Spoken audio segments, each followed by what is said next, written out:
हाय दोस्तों, welcome to our channel investing with धन।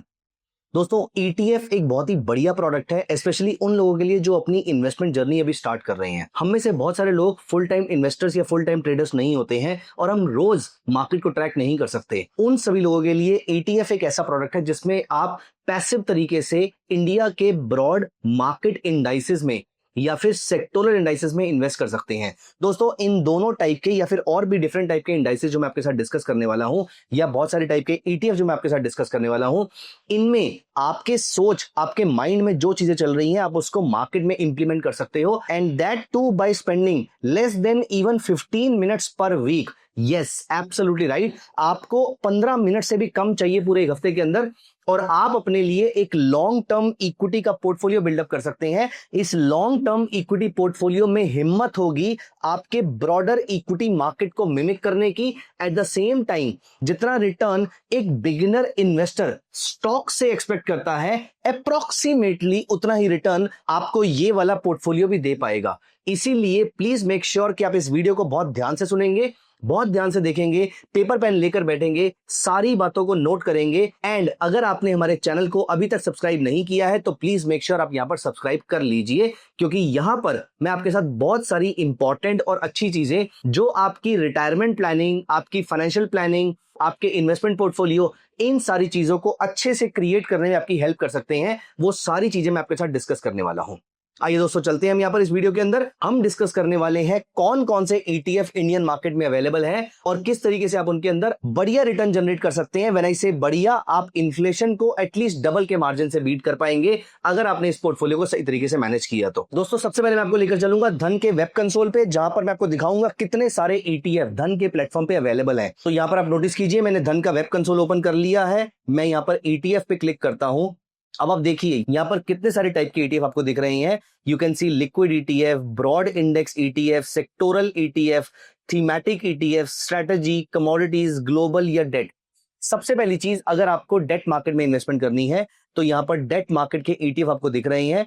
आपको यहाँ पर बॉन्ड मार्केट के ईटीएफ दिख रहे हैं जिसका आरओआई पिछले एक साल का 7.91 है। None of these returns should be seen as a guarantee that you will be getting in the future. लेकिन पिछले एक साल का इस GSEC ETF का return has come out to be 10.266। यहीं आप भारत बॉन्ड ETF को देखें तो 9.87, निपॉन 813 ईयर GSEC ETF को अगर आप देखें तो 11.33। मैं यहाँ पर आपको कोई इन्वेस्टमेंट रिकमेंडेशन नहीं दे रहा हूं, मैं आपको सिर्फ ये बता रहा हूं कि अगर आपको बॉन्ड मार्केट में इन्वेस्ट करना है तो भी आपको महंगे महंगे बॉन्ड परचेस करने की जरूरत नहीं है। आपको मालूम होगा कि अगर आप डायरेक्टली बॉन्ड मार्केट में इन्वेस्ट करते हैं तो कुछ कुछ बॉन्ड्स में आपको मिनिमम 10 लाख रुपए की इन्वेस्टमेंट चाहिए होती है, किसी में 2.5 लाख की चाहिए होती है और किसी में 1 लाख की चाहिए होती है। यहां पर आप बहुत ही नॉमिनल अमाउंट से इन ईटीएफ के अंदर इन्वेस्टमेंट कर सकते हैं। ये तो हुई डेट की बात। अब आपको लगता है कि मुझे गोल्ड में इन्वेस्ट करना है, तो गोल्ड के लिए फिजिकल गोल्ड क्यों परचेज करना, आपको क्यों स्टोरेज चार्जेस पे करने हैं, आपको क्यों हरदम माइंड में प्रेशर चाहिए कि मेरे घर के लॉकर में या बैंक के लॉकर में गोल्ड रखा हुआ, अगर उसको कोई लेकर चला गया तो गॉड फॉरबिड ऐसा नहीं होगा, लेकिन हम ये प्रेशर ले ही क्यों जब आप ये सारी चीजें गोल्ड के ईटीएफ के थ्रू इंप्लीमेंट कर सकते हैं। अगर आपका गोल्ड 12% बढ़ेगा तो ये ईटीएफ भी ऑलमोस्ट 12% बढ़ेगा। आप ये कमोडिटी मार्केट में जाके देखिए, आपको गोल्ड और सिल्वर दोनों के ईटीएफ मिल जाएंगे। यहां पर निपॉन गोल्ड ईटीएफ आपको दिख रहा है, अपार्ट फ्रॉम दिस आपको यहाँ पर सिल्वर ईटीएफ दिख रहा है। आपका जिस प्रोडक्ट में इन्वेस्ट करने का मन है आप यहाँ पर ईटीएफ के थ्रू इन्वेस्टमेंट कर सकते हैं। ये तो हुई कमोडिटी और बॉन्ड्स की बात। आप यहाँ पर इंटरनेशनल इक्विटी मार्केट के भी पार्टिसिपेंट बन सकते हैं। जैसे अगर आपको हांगकांग में इन्वेस्ट करना है या आपको नैस्डैक 100 के शेयर्स में इन्वेस्ट करना है, एनवाईएससी में इन्वेस्ट करना है, तो यहाँ पर ऐसे ईटीएफ भी अवेलेबल हैं जो अलग अलग एएमसीज ने लॉन्च किए हुए हैं। एंड अब आते हैं हम सबसे इंपॉर्टेंट चीज की तरफ। यहाँ पर देखिए, इक्विटी में अगर आपको निफ्टी में इन्वेस्टमेंट करनी है, and let me show you something really interesting here. मैं यहाँ पर गूगल पे सिर्फ ये लिख रहा हूं निफ्टी इंडेक्सोग्राम, और ये जो पहला पीडीएफ खुल रहा है, मैं इस पीडीएफ पे क्लिक करके इसको ओपन कर देता हूं। Let me show you something really interesting here. हम फ्यूचर तो प्रेडिक्ट नहीं कर सकते हैं, लेकिन जब से निफ्टी लॉन्च हुआ है उसका price return without considering the dividends, उसका price return has been slightly more than 11%। हमारी इन्फ्लेशन अप्रोक्सीमेटली 6% के आसपास की रही है ऑन एन एवरेज। आप इन्फ्लेशन को डबल के मार्जिन से सिर्फ ईटीएफ में इन्वेस्टमेंट करके अभी तक बीट कर पा रहे थे। अभी मैं आपको एक और इंटरेस्टिंग चीज दिखाता हूं। अगर मैं निफ्टी इंडेक्सोग्राम की जगह निफ्टी आईटी का इंडेक्सोग्राम देखता हूं और मैं यहां पर ये डॉक्यूमेंट ओपन करता हूं, तो आप यहां पर देखिए Nifty IT has been able to generate more than 22% CAGR since inception. Imagine 22.5% का CAGR।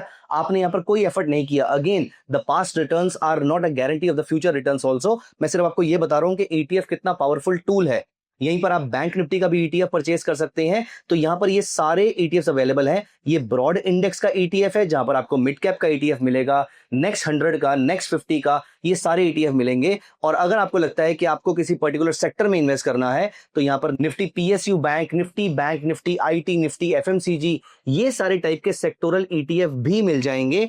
और नॉट जस्ट दिस, अगर आपके माइंड में कोई थीम है, फॉर एग्जाम्पल आपको लगता है कि मुझे CPSE में इन्वेस्ट करना है, सेंट्रल पब्लिक सेक्टर एंटरप्राइजेस में इन्वेस्ट करना है, उसका भी ETF अवेलेबल है। शरिया के लॉस के अकॉर्डिंग जो इन्वेस्टमेंट करते हैं वो वाले ETF भी अवेलेबल है। अपार्ट फ्रॉम दिस, अगर आपको इंफ्रा में इन्वेस्ट करना है, MNC में इन्वेस्ट करना है, डिजिटल फंड में इन्वेस्ट करना है, ये सारे ETF अवेलेबल है। ऑल्सो आपको लगता है कि ये ETF आपके अकाउंट के अंदर पड़े हुए हैं और ये आपके कुछ खास काम तो नहीं आ रहे क्योंकि ये तो सिर्फ पड़े ही हुए हैं, इसमें आप 80 to 90% के आसपास, डिपेंडिंग अपॉन कि वो कितना वॉलेटाइल है आपका ETF, इनको प्लेज करके आप इनका कैश बेनिफिट भी ले सकते हैं और उसके थ्रू आप अपनी ट्रेडिंग भी कर सकते हैं। ऑल्दो ये चीज सिर्फ उन्हीं लोगों के लिए रिकमेंडेड है जो मार्केट में लंबे पीरियड से हैं और जिनको रिस्क मैनेजमेंट समझ में आता है। अदरवाइज आप उसको सिर्फ होल्ड कीजिए, लेकिन प्लेज करके तो अपने रिटर्न्स को और ज्यादा कर सकते हैं, क्योंकि प्लेज करके आप उसी पैसे से और रिटर्न भी जनरेट कर सकते हैं।